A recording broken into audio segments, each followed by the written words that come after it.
बाबा ओ बाबा पैसा दिनु न किन चाहियो पैसा चाहिएछ दिनु न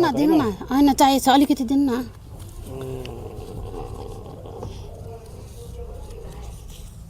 20 रुपैयाँले के आउँछ अझै दिनु न प्लिज दिनु न बाबा दिनु न यति नै छ अब छैन थ्यांक यू बाबा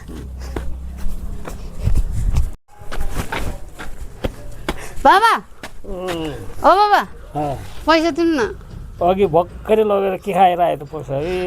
केही खाएको छैन बाबा मेगी खाएको मेगी दिनु न प्लिज दिनु न बाबा नसोध्नु न दिनु न साथीहरु पर्खिरहेछ दिनु न ए दोकानमा भरे बिक्री हुन्छ दिनु न साथीहरु पर्खिरहेछ बाबा दिनु ल यति मात्रै छ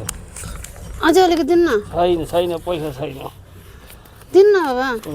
छैन थ्यांक यू है बाबा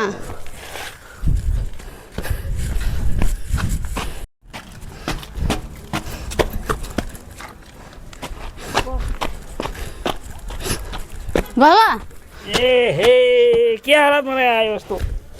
बाबा पैसा दिनु न पैसा कहाँ छ अघि भर्खरै लगेको होइन दिनु न बाबा दोकानमा बिक्री छैन आमाको दही लिने पैसा छैन कहाँबाट पैसा दिने तिमीलाई दिनु न बाबा दिनु बाबा दिनु न पैसा छैन अरे दिनु न बाबा म फ्याक्दिन्छु छैन पैसा दिनु न बाबा कहाँबाट दिने दिनु न बाबा प्लिज लास्ट अबबाट माग्दिन दिनु बाबा कहाँ पैसा छ बाबा लास्ट सफेपुला जय मसी सबैलाई तपाईहरु कस्तो हुनुहुन्छ आई होप सन्चै हुनुहुन्छ अनि म पनि सन्चै छु आजको यो मेरो भिडियो चाहिँ सधैँ भइराखेको कुराहरुको विषयमा हो है हामीले छेउछाउमा देखिराखेको छ बाबुआमाले धेरै दुःख गरिराखेको छ अनि छोराहरु चाहिँ त्यस्तै भइराखेको छ राम्रो छोराहरु बिग्रेर बाबुआमाको दुःख नबुझेर पैसा मागे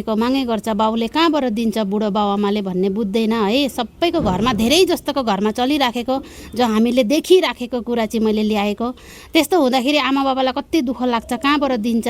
आमा बाउको दबाईको खर्च चाहिन्छ कति कुराको पैसा कमाई भएको छ कि भएको छैन छोराछोरीले बुझ्दैन है यो चाहिँ मैले छोराहरुको लागि बनाएको तपाईहरुले बुझ्नुपर्ने कुरा हो यस्तो नगरिदिनु कति तपाईहरु फासमा कति राम्रो लाग्छ तपाई कति हिरो जस्तो हुनुहुन्छ अनि त्यसपछि तपाईले त्यो पैसा खर्च बाबुआमाको दुःखको पैसा खर्च गर्दा तपाई कस्तो भइसक्नु भयो भन्ने कुरा देख्नुहोस् त म हेर्नु भयो नि मैले देखाए नि त्यो म पनि त्यस्तो भए भनेर तपाईलाई देखाएको है त्यस्तो हुनु सक्छ भनेर तपाईहरु बुझिदिनु होला नगर्नु त्यस्तो भन्नु खोजेको अंकल तपाईलाई कस्तो लाग्यो आजको यो